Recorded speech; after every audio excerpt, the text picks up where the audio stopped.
পশ্চিমবঙ্গ রাজ্য আইসিডিএস কর্মী সমিতির মালদা জেলার গাজল ব্লক ক্যাম্পাস গাজল ব্লকের আইসিডিএস কর্মী সমিতির পক্ষ থেকে একাধিক দাবি নিয়ে একটি র্যালি বের হয়। গাজল শহর পরিক্রমা করে গাজল এসডিপিও অফিসের সামনে বিক্ষোভ দেখায়।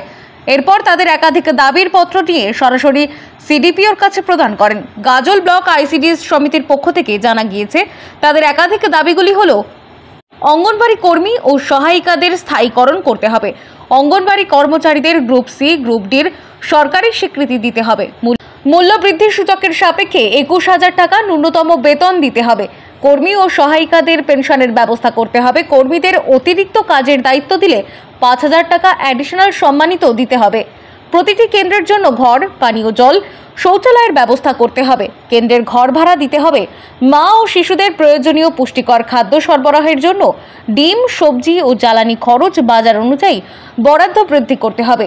এরকম তাদের আরও একাধিক দাবি রয়েছে বলে জানা গিয়েছে। মালদা থেকে মাধব কুমার মণ্ডলের রিপোর্ট, টাইমলেস ডেপিকশন নিউজ।